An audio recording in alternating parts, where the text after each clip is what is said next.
Good morning students. मैं कनुप्रिया स्वागत करती हूँ आपका अपने यूट्यूब चैनल न्यू फिजिक्स पर। तो प्यारे बच्चों, लास्ट टर्न पर हमने अवतल दर्पण और उत्तल दर्पण में बने प्रतिबिंब की स्थिति, चिन्ह, परिपाटी आदि के विषय में जानकारी ली थी। तो आज चलते हैं अवतल दर्पण के उपयोग और उत्तल दर्पण के उपयोग पर। तो देखिए, लिखा हुआ है अवतल दर्पण के उपयोग, यूजेस ऑफ कॉनकेव मिरर। इसको इंग्लिश में बोला जाता है कॉनकेव मिरर। अवतल दर्पण के बहुत सारे उपयोग हैं। तो सबसे पहले हम फर्स्ट उपयोग में देखते हैं। सबसे पहले लिखेंगे अवतल दर्पण के निम्नलिखित उपयोग हैं। नंबर 1, जैसे आपका छोटा अवतल दर्पण होता है, मान लीजिए छोटा अवतल दर्पण है जिसका द्वारक क्या है, ये आपका जितना ये हिस्सा होता है, ये इसका दर्पण का क्या कहलाता है। जैसे मैंने लिख दिया M1 और इधर M2, ये इसका होता है द्वारक।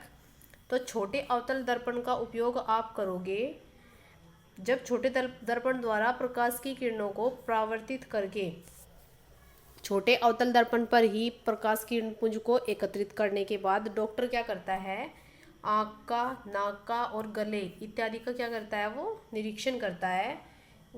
उसे वो फिर क्या दिखाई देंगे, बड़े दिखाई देते हैं। दूसरे पॉइंट पर आते हैं कि जो टेबल लैंप होते हैं, टेबल लैंपों के शैडो में जो साइड में होते हैं, तो साइड में भी हम अवतल दर्पण का द्वारा बल्ब का ही संपूर्ण प्रकाश एक सीमित क्षेत्र में फोकस किया जा सकता है।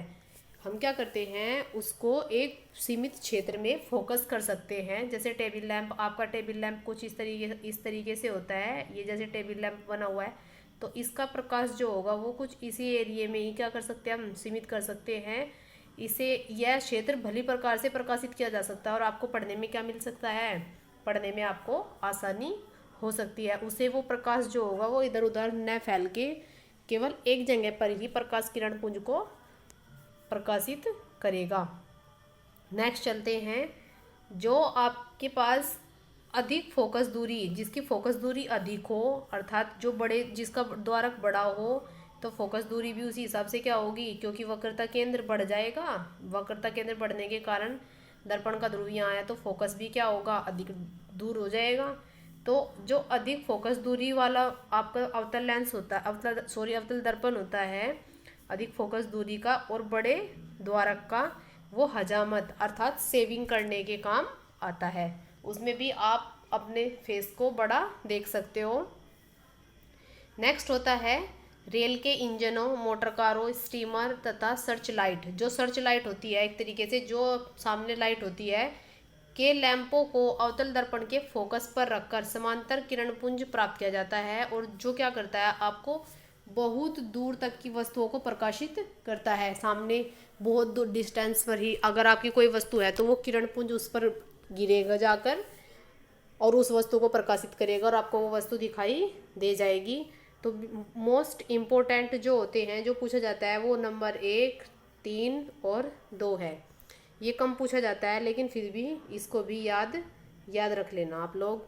नेक्स्ट चलते हैं उत्तल दर्पण के उपयोग।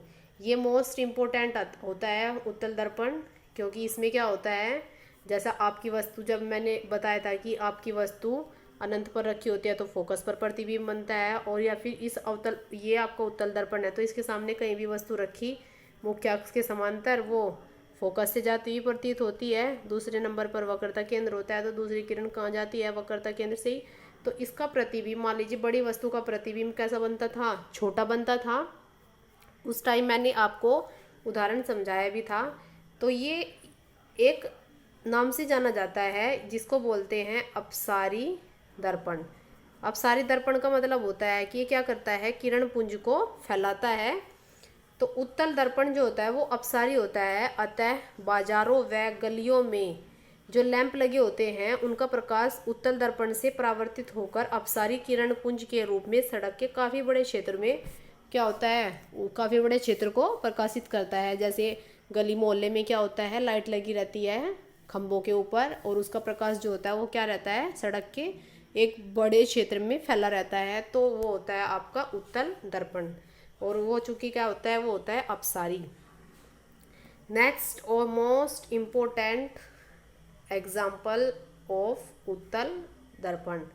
जो ये उत्तल दर्पण का ये जो मैं बता रही हूँ ये मोस्ट इम्पोर्टेंट है, हर बार ये एग्ज़ाम में पूछा जाता है।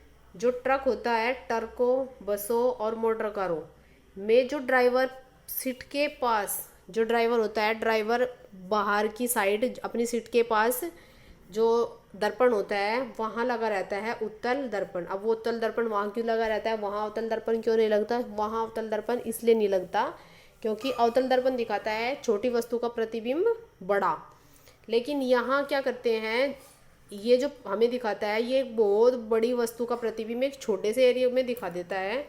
इसलिए हम क्या करते हैं, ड्राइवर सीट के पास उत्तल दर्पण लगाते हैं। तो ट्रकों, बसों और मोटर कारों में ड्राइवर सीट के पास उत्तल दर्पण लगा रहता है, जिससे क्वेश्चन ऐसे भी आता है, ट्रकों, बसों और मोटर कारों में ड्राइवर सीट के पास उत्तल दर्पण लगाया जाता है, क्यों?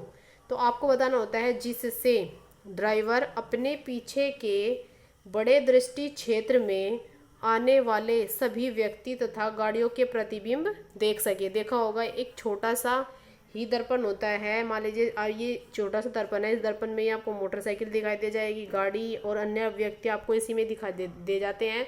तो क्योंकि ये होता है आपका उत्तल दर्पण और ये क्या करता है, एक बहुत बड़े एरिया का प्रतिबिंब आपको छोटे से एरिया में कवर करके दिखाता है। और एक इम्पोर्टेंट बात होती है कि ये प्रतिबिंब का आकार कैसे दिखाता है, सीधा दिखाता है और प्रतिबिंब को दिखाता है छोटा करके। अभी मैंने बताया था कि वस्तु अगर आपकी बड़ी है तो आपकी वस्तु छोटी दिखाई देगी, सीधी दिखाई देगी, किसमें? उत्तल दर्पण में। तो यही कारण है कि जो ट्रक होते हैं, बस होती है और मोटर कार होती है, उसमें क्या होता है, ड्राइवर सीट के पास जो दर्पण लगाया जाता है बाहर की साइड वो लगाया जाता है उत्तल दर्पण। क्यों? जिससे कि ड्राइवर क्या करे, अपने पीछे बड़े दृष्टि क्षेत्र में आने वाले सभी व्यक्तियों तथा गाड़ियों के प्रतिबिंब को देख सके। और ये प्रतिबिंब उसको देखने में और भी आसान होते हैं क्योंकि प्रतिबिंब जो होते हैं वे सीधे होते हैं और प्रतिबिंब छोटे होते हैं। आपके पास जैसे आप के पास बाइक है तो बाइक के में भी आप पीछे देखने के लिए जो बाइक में फ्रंट में लगे होते हैं वो भी क्या लगे रहते हैं, वो भी उत्तल दर्पण ही लगे होते हैं। अब हम चलते हैं दर्पण सूत्र। देखिए ये होता है दर्पण सूत्र, इसको बोलते हैं इंग्लिश में मिरर फॉर्मूला। तो यदि आपके पास, आप मान लीजिए कि आपके पास कोई दर्पण है जिसकी फोकस दूरी f है और गोले दर्पण से वस्तु की दूरी को दिखाते हैं u से और जो प्रतिबिंब है उसकी दूरी है v। तो इन तीनों के बीच एक रिलेशन होती है और उस रिलेशन का प्रयोग हम करते हैं आंकिक प्रश्नों को हल करने में।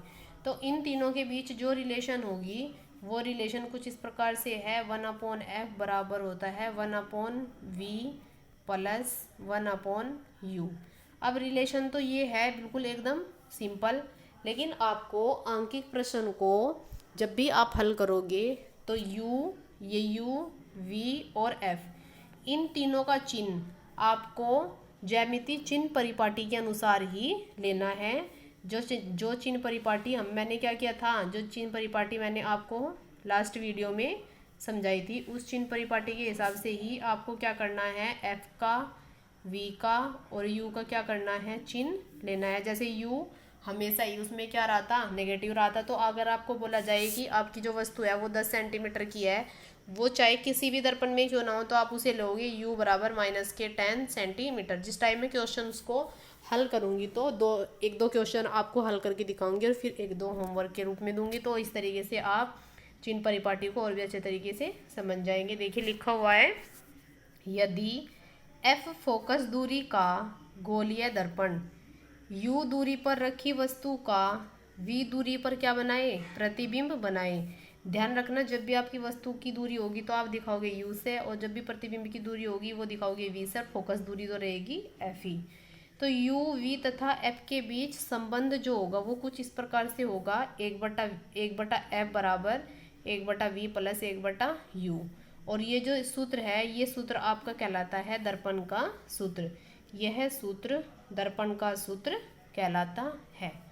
अब नोट में दिया हुआ है मैंने कि आप क्या करोगे, जब भी आप आंकिक प्रश्नों को हल करोगे तो नोट, आंकिक प्रश्नों को हल करते समय u, v तथा f के मान दर्पणों के लिए प्रयुक्त चिन्ह परिपाटी के अनुसार ही रखेंगे। अगर आप उनको हल करते टाइम चिन्ह परिपाटी का ध्यान नहीं रखते हैं तो आपके का जो आंसर आएगा वो क्या रहेगा, गलत होगा। अगर आप चिन्ह परिपाटी का ध्यान रखोगे तो ही आपका आंसर क्या रहेगा, सही होगा। तो बहुत ही ध्यान आंकिक प्रश्नों को हल करते टाइम बहुत ज़्यादा ध्यान रखने की आवश्यकता है चिन्ह परिपाटी की। ये तभी सूत्र आपका क्या रहेगा, लग पाएगा, नहीं तो सूत्र रखने से भी आपका आंसर क्या होगा, गलत आ जाएगा। आपको चिन्ह परिपाटी का ध्यान रखते हुए ही u, v और f का मान रखना है। तो कल एक और इसका स्मॉल सा टॉपिक है आवर्धन। तो कल आवर्धन को लेकर मैं आपको समझा दूंगी। ये भी एक तरीके का एक सूत्र होता है। और उसके बाद साथ ही लेके आऊँगी एक न्यूमेरिकल क्वेश्चंस जिसको मैं हल करूँगी और फिर उसके बाद आपको होमवर्क के रूप में क्वेश्चंस दिए जाएंगे। तब तक के लिए आप इसको अच्छे तरीके से कीजिए और चिन्ह परिपाटी को बहुत ही अच्छे तरीके से पढ़ लीजिए। और अगर आपको वो नहीं समझ आता है तो आप कमेंट बॉक्स में जाकर कमेंट कर सकते हो। तो आज की वीडियो यहीं पर समाप्त होती है। अगर आपको वीडियो अच्छी लगती है तो वीडियो को लाइक किया करें, शेयर किया करें और कमेंट बॉक्स में जाकर कमेंट किया करें। तो आज की वीडियो यहीं समाप्त होती है। धन्यवाद।